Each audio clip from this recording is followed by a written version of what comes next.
واقعہ سلطان صلاح الدین ایوبی، قسط نمبر 356، اپنا اسلامک اسٹوڈیو۔ ناظرین، اس صلیبی لڑکی جس کا نام باربرا تھا، اس نے دھوکے سے اسحاق کی پیٹھ پر تیروں کی بارش کر دی، جس سے 2 تیر اسحاق ترک کی پیٹھ پر لگ گئے اور اسحاق ترک گھوڑے سے نیچے گر گیا۔ اسحاق ابھی بے ہوش تھا، اسے اٹھا کر لے آئے۔ ناظرین، سربراہ نے اس سے پوچھا کہ اسے بھاگنے میں کس نے مدد دی تھی؟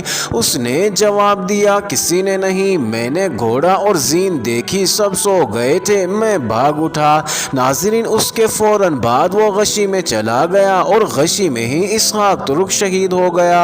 میں نے اسے گھوڑے پر سوار ہوتے اور بھاگتے ہوئے دیکھا تھا۔ باربرا نے کہا، اتفاق سے کمان اور ترکش میرے خیمے میں تھے، میں نے اٹھائی اور اس کے پیچھے دوڑی، یکے بعد دیگرے 2 تیر چلائے، دونوں اسے لگ گئے، ورنہ یہ نکل گیا تھا۔ آج ہی یہ اتفاق کیوں ہوا کہ کمان اور ترکش تمہارے خیمے میں تھے؟ میرنیا نے باربرا سے پوچھا۔ اور مارٹن، یہ گھوڑا تمہارا تھا؟ سربراہ نے کہا، یہ کہاں تھا؟ اور زین کہاں تھی؟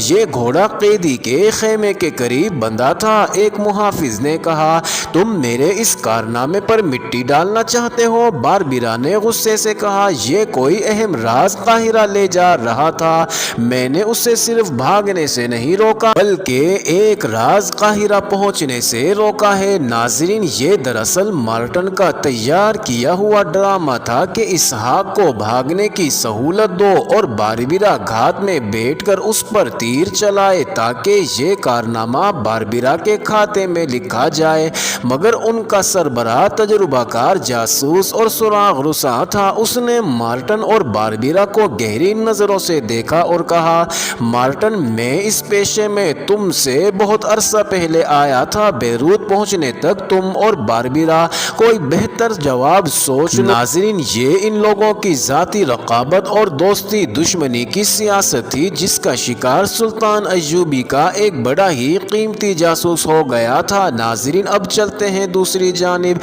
سلطان ایوبی کی پیش قدمی بہت تیز تھی، اس کی فوج آدھی سے زیادہ مسافت طے کر کے اس علاقے میں داخل ہو گئی تھی جس پر صلیبیوں کا سایہ پڑا ہوا تھا۔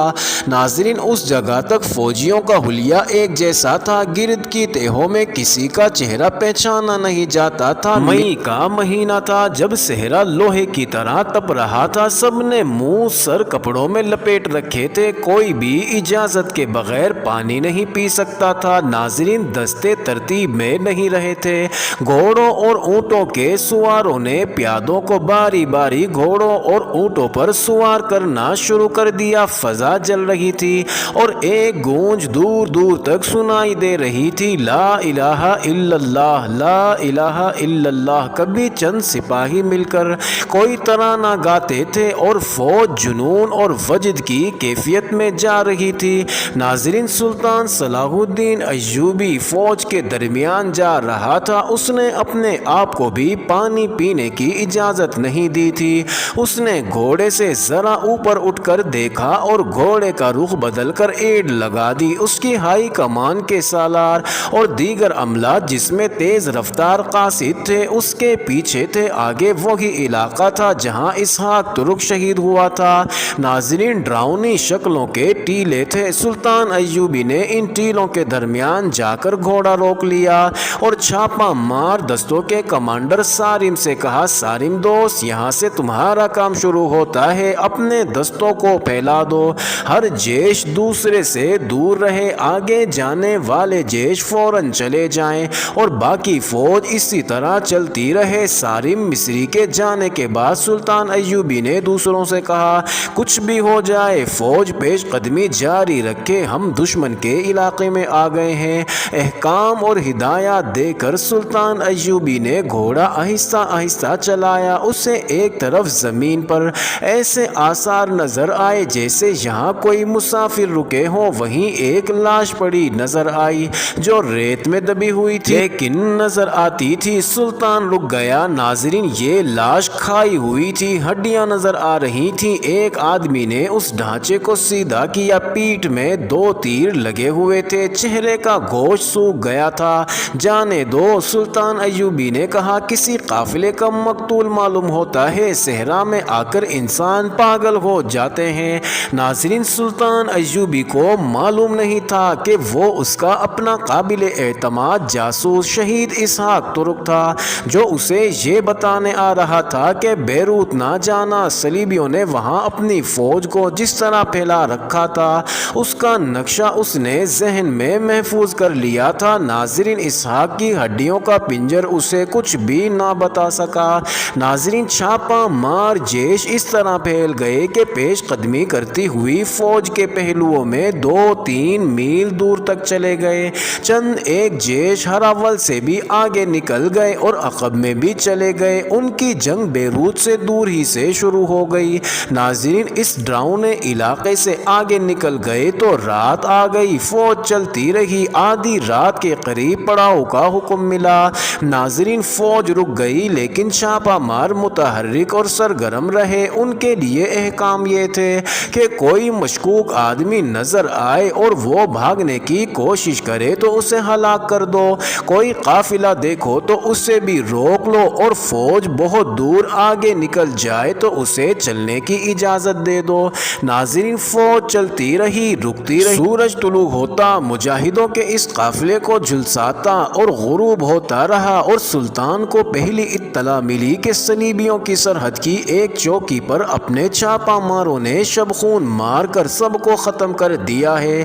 ناظرین، ریگ زار ختم ہوتا جا رہا تھا، درخت بھی نظر آنے لگے تھے اور کہیں کہیں سبزہ بھی دکھائی دیتا تھا، چھوٹے چھوٹے گاؤں بھی نظر آنے لگے تھے۔ ناظرین، اب چلتے ہیں دوسری جانب۔ بیروت میں بالڈون اپنے مختلف فوجی شعبوں سے رپورٹ لے رہا تھا۔ اس کے پاس ابھی وہی اطلاع تھی کہ سلطان ایوبی بیروت کا محاصرہ کرے گا۔ اس نے اس کا انتظام تو کر لیا تھا لیکن اسے اس سے آگے کوئی اطلاع نہیں مل رہی تھی کہ سلطان ایوبی نے قاہرہ سے کوچ کیا ہے یا نہیں۔ اس دوران جاسوسوں کا یہ قافلہ بھی بیروت پہنچ گیا تھا جس نے اسحاق ترک کو پکڑا اور مارا تھا۔ ناظرین، یہ قافلہ بھی بالڈون کو کوئی خبر نہ دے سکا۔ بالڈون نے دیکھ بھال کے لیے 20-25 گھڑ سواروں کا ایک جیش آگے بھیجا تھا، وہ بھی واپس نہیں آیا تھا، وہ واپس آ بھی نہیں سکتا تھا۔ ناظرین، گھڑ سواروں کا جیش بہت دور نکل گیا تھا۔ اسے دور سے گرد اٹھتی نظر آئی جو کسی قافلے کی نہیں ہو سکتی تھی۔ زمین سے اٹھتے ہوئے گرد کے یہ بادل فوج کے ہی اڑائے ہوئے ہو سکتے تھے۔ گھڑ سوار ٹیلوں کے اندر چلے گئے۔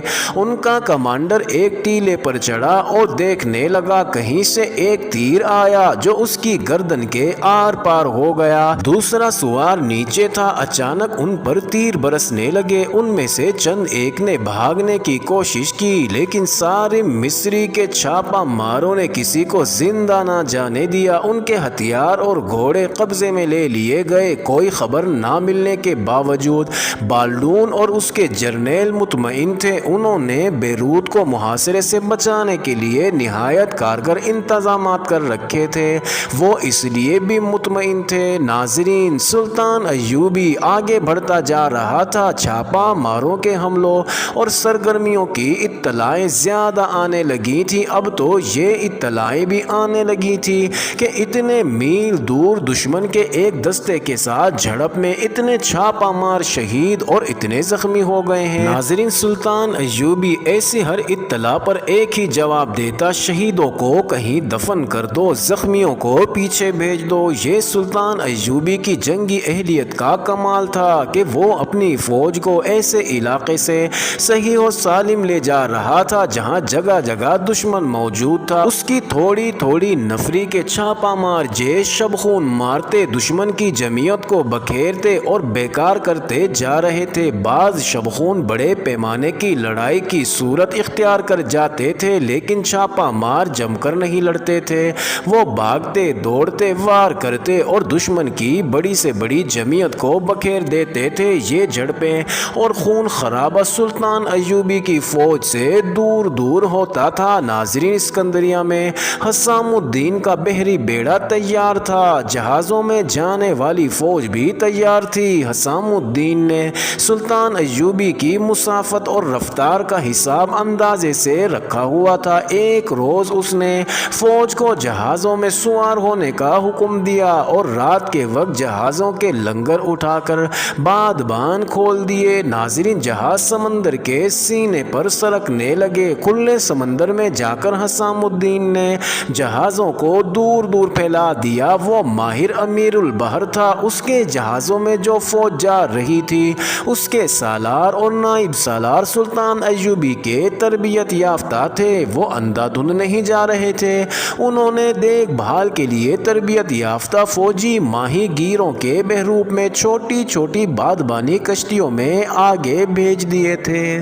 معزز ناظرین، یہ انٹرسٹنگ ویڈیو جاری ہے۔ اگلی ویڈیو قسط نمبر 357 میں دیکھنا مت بھولیے گا۔